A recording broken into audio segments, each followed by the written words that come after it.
Hello, everybody. Welcome to another My Music. Yes, the beady-eyed amongst you will notice that I've literally just had a haircut.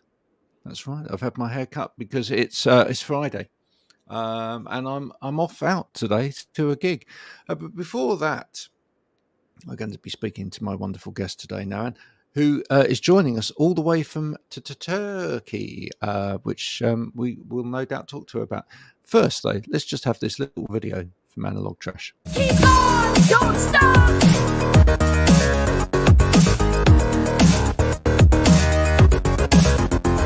Keep on, don't stop.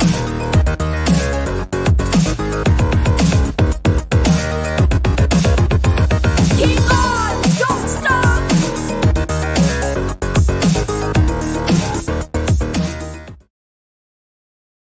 Wow, video. I hope you enjoyed that. I know I did. I'm going to start there because I know you're a purveyor of the visual arts yourself. I mean, you love a good video, do you not? Yeah, I do. I do actually. That's the first right thing about myself, I'd say. So yeah, thank you for saying that. Yeah. What is it about putting the visuals together with music that's so empowering for you? I think that visuals is another mean to elevate the story which was initially put into lyrics for a particular song. So for me, it's like having visuals, or let's say having maybe right visuals for the song, is something that can level up the experience of the audience and maybe of yourself as a writer. So it's kind of like making your dreams come true first with releasing a song and then elevating the song with something else. Yeah. This might seem a bit of a weird question, but I'm going to ask it because it just came to my head. Which is, I do quite a lot of work with people who are visually impaired, for example. Have you ever thought about how else you can take the visual element of your song out there other than video? That's a great question. And actually, it makes me think maybe about the performing art itself. So, let's say if we want to elevate the story of music, let's do it on stage then. I mean, besides the video, you can Mm. actually do it during your show, trying to really immerse the audience into what you're doing, maybe trying to communicate with the audience, trying to make them feel, delve into their own memories. Maybe this is another way. For the videos, I mean, this is probably the most obvious mean of kind of helping the audience to delve into your story while being not around, let's say. So this is like kind of a mean of communication across the world. Maybe besides even the videos and the shows, actually, I don't know. Maybe that's a good thing to to think about later. I like people to think. I like to throw questions at people and get them to think. If you don't have an answer for it now, you might have an answer for it later, and you might it might be something you come back and think about and go, oh, do you know what? Actually, that was a good point. Yeah. Um, And I'll actually remember about it, Graham. And a few months later, I would be like, oh wow, I came up with something great, and thanks to Graham, I thought about this question. Yeah. that's what I like to hear. That's what I like to hear. So, tell us why you're in Turkey. Actually, I was invited to perform here at one of the biggest artificial intelligence summits, which is called Digiverse Summit. And I'm really excited about that because this is all about visuals here. So I'm really excited to bring everything I and my team, the artists with whom I'm working with what we basically came together. And I'm really excited to bring it all on stage. So the audience will be blown up. You love AI, right? But do you have a love-hate relationship with AI like most people? Is Kind of. there that? Yeah. Yeah. I think that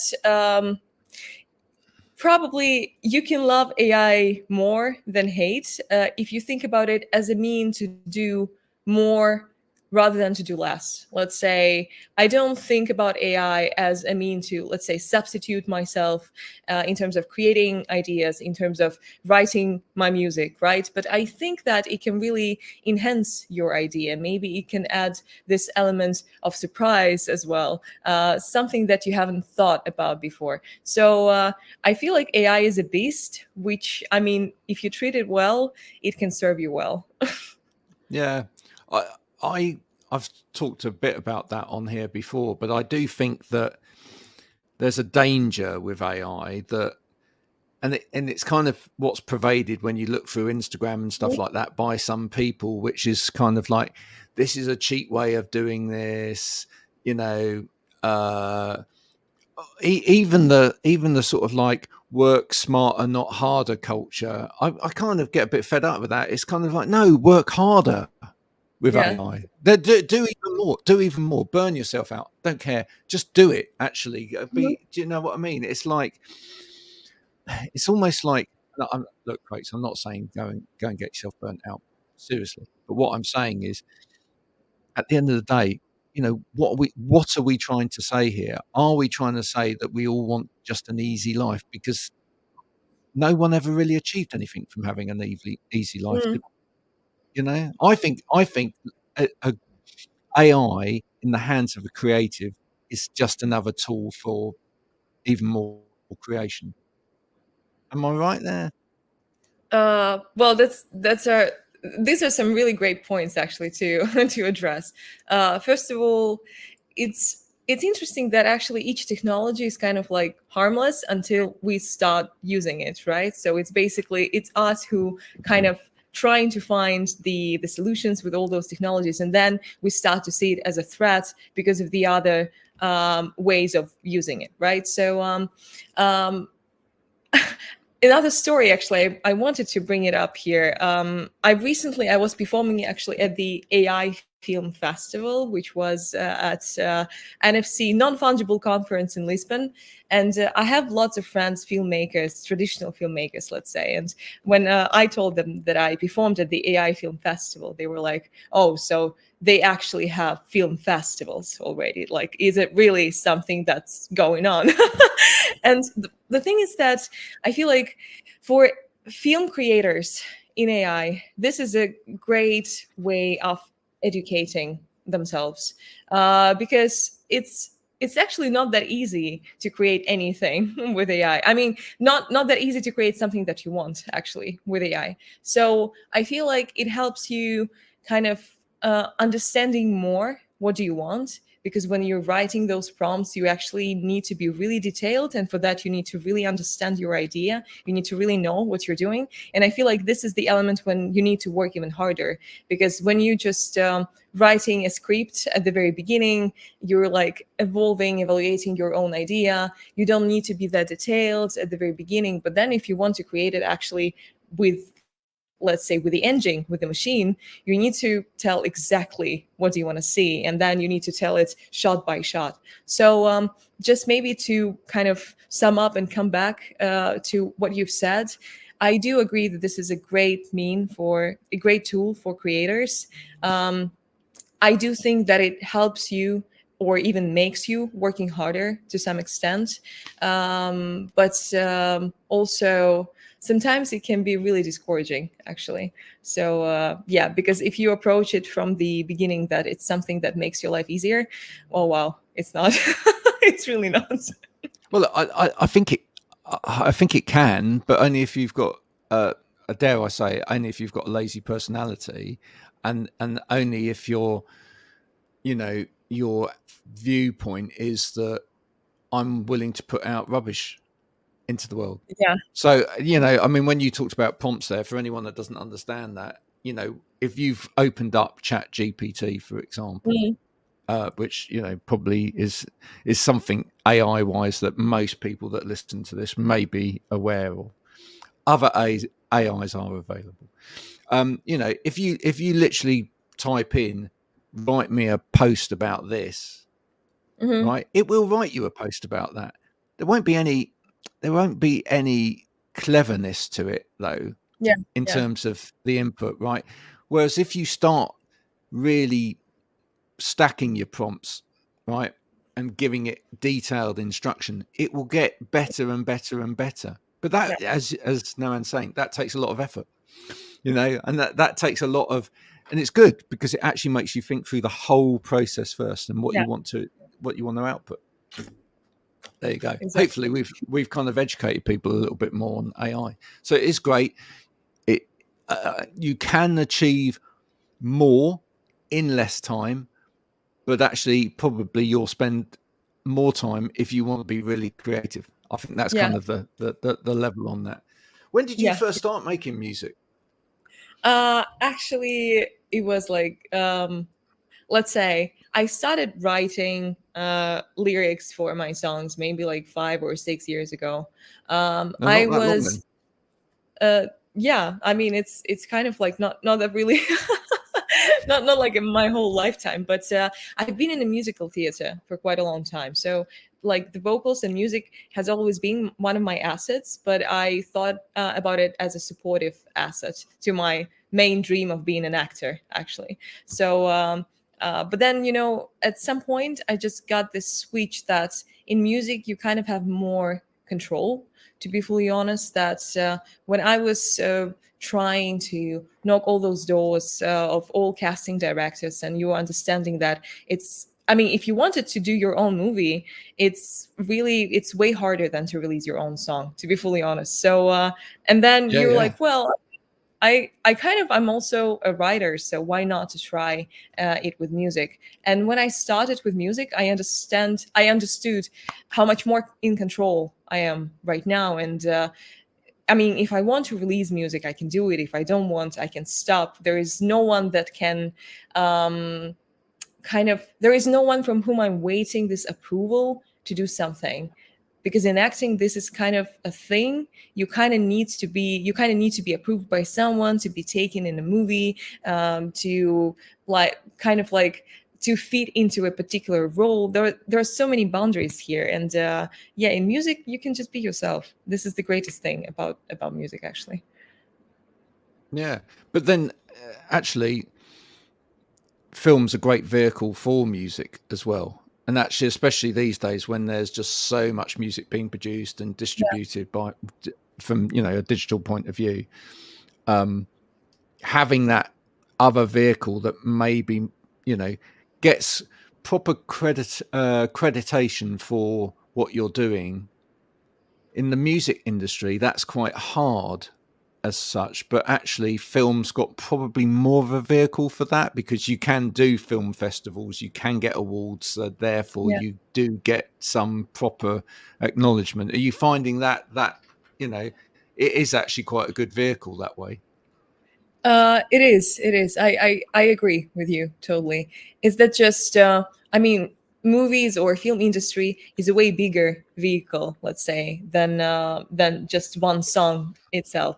So you kind of need to start with something, and if you start directly with writing scripts and doing movies, well, I mean, maybe for someone it works. For me, I just thought it's such a big chunk of work that it wouldn't be possible in my situation to do it all alone. Yeah. I need to say at this point, folks, if you haven't checked out Noanne's YouTube channel, you should do that because there's some great video content there, and some of it with all of the awards around the outside of all of the festivals. I mean that's quite an effort in itself, and of course people don't realise you have to pay to enter all of those festivals, Yeah, yeah, yeah, don't yeah, you? yeah. Yeah, yeah. I So was it's I quite was a actually I've had so many questions before, like how did all those festivals like find you?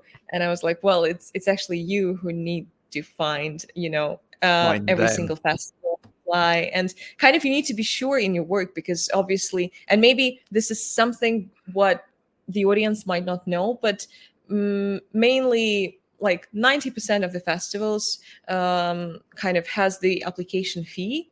So you kind of need to believe in your work to pay for every single application, and to kind of, yeah, to think that, I mean, there's going to be something from this festival to this video. And for me, to be fully honest, the greatest thing which I achieved with this video, it's actually networking. So all those festivals, when they were having an official ceremony, offline ceremony, it was just such an incredible mixture of all the creative people from different industries, and I feel like I would not have met them, at least during my first 6 months of my music career, if I can say that, without those festivals. And most importantly, one of those festivals brought me my placement of my third single in a movie. So yeah, Ah. this is something also to mention. Now I have to say, when I read your press release, they use more adjectives there than I've ever seen on any press release before. Um, I just I just We wonder try whether to paint a picture, it's like yeah, really. yeah, yeah, yeah. But it's kind of like I think generally people, the main word is like vision, big, visionary, that sort of thing. And then there was like a gamut of other words in there. And there was one word online that I found about you as well, which was distorted voice. And I thought, I'm not sure about that. I don't feel you've got a distorted voice. You use some distortion and effects, but you haven't got a distorted voice per se. It's Or actually it's do they mean distorted in terms of the message? it's quite an interesting, also an interesting point to bring here. Actually, when I perform live, it's quite distorted. I mean, I don't really use any effect when I perform live except for reverb and echoes, so it does sound like you're in the church, which is a good thing. But every single time I'm in the studio, it just sounds clean, and I think it became also a joke with my music producer Gregory Darling, who's my co-writer as well, and he's just like, "Well, you sound so clean, Anna," and I'm like, "Well, what can I do?" It's just like I can't, the voice is also a beast, obviously, and apparently I'm still trying to work with it to understand the mood of my voice, of the instrument with which I'm working. But once you see me performing live, I think you'll know what we meant by saying that it's a distorted voice. Yeah, okay, I get that. Is there a part of your voice that you haven't shown us yet? I think so. Yeah, yeah, I think so. Yeah. Uh, I mean, it's just with more songs to come. I feel like we are still exploring kind of the tones I and the mean, mood. do you have quite a good low voice as well? You Yes, know, yes, can you yes, get yes. down? Yeah. Yeah, nice. Yeah, yeah. Oh, I'm my wait. love, I'm Ooh. getting up. Glad I know you wanted it, so did I. But without it, I too never win this fight. Your story ends, you have no chance, and that's when I come by. Something like that. Whoa. How lovely. Cool. That kind of takes me back to, if I close my eyes, I could be like 1930s in a jazz bar. Yeah, Yeah. yeah. Oh, fantastic. Fantastic. Is there someone from sort of the more sort of classic era, or a sort of established, not like a pop name, but maybe like someone from the sort of jazz scene, or from that kind of scene that you'd love to work with? Um, well, I mean, for me, like one of the ideals, and I mean, that was obviously probably the ideal for many people is Aretha Franklin for like from the music scene. Mm. Um, but to be fully honest, one of my other inspirations, and I hope that maybe one day, I mean, there will be an opportunity. One of my greatest inspirations was Pink Floyd, and I know that Roger Waters and David Gilmour are still there. I mean, they're still on the stage, they're still touring. Sadly, Yeah. I think they're David doing Gilmour's separate. got a new album out.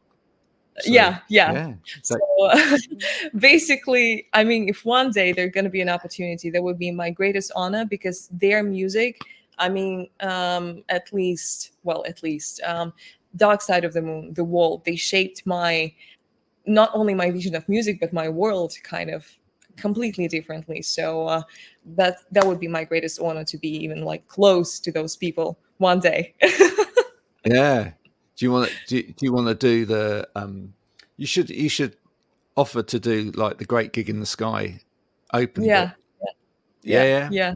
Wow, yeah, yeah, Yeah, yeah, just go for it. You could yeah.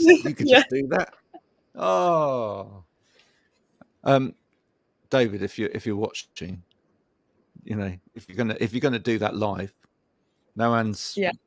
offering should come along and do that for you. That would be Yes, I'd great. love to. I'd love to. Actually, That's I've been actually in Prague for a concert of I think it was called Dark Side of the Moon, and it was Roger Waters touring with Dark Side of the Moon, and they had an official video of the concert. Let's say the kind of the takeaway. And it's just me on the video crying. They actually found me in the audience, and I wasn't. I mean, I wasn't even doing music at that time. But I can send you the link to this video. I think it's somewhere on Instagram of Roger Waters, and it's just me crying for. I think it was Brain Damage, the song yeah, from yeah, the yeah, album. yeah. Well, it's a claim to fame then. That's it. Yeah, You've yeah, kind of made it already when that happens, which is it's been brilliant talking to you. Thank you so much for doing this today. Just before you go, tell everybody about the latest single. Wow, guys, if you're watching it, I recently released my latest single, which is called Careless. And this is a song about kind of obsession and self destruction. And I wanted to put the idea of us being hunted by our own ideals and the way how we can let them go and how we can be careless. Um, while you're listening to this song, don't really be too careless, because I think that in our world, the indifference might be the greatest sin already. So don't be too careless, but listen to the latest single, Careless of Noanne, and let me know what you think. It would be really my greatest pleasure and honor to collect your thoughts. Graham, thank you so much for having me as well. No, an absolute pleasure. Please do that, folks. Go and listen to the song and feedback. And that's the most important thing for any of the musicians that come on here is if you are just streaming a song, which doesn't pay anybody anything, do stop, say hello, have a conversation, let the artist know what it meant to you, and then if you see them along the way playing live or doing this or that, go and see them, give them some support. That's what it's all about. Yeah. Thank you so much for being a wonderful guest. It's been an absolute pleasure talking to you. And there may be a few names that I'll throw your way that may be able to, maybe people that you could collaborate with in the future as well. Until next time, this has been My Music. If you've enjoyed this, please do share amongst your community and your friends. If you haven't enjoyed it, then, well, there's just no helping. Also share. Also share. just share it anyway. But there you go. Have a good rest of the day, folks. Take care out there and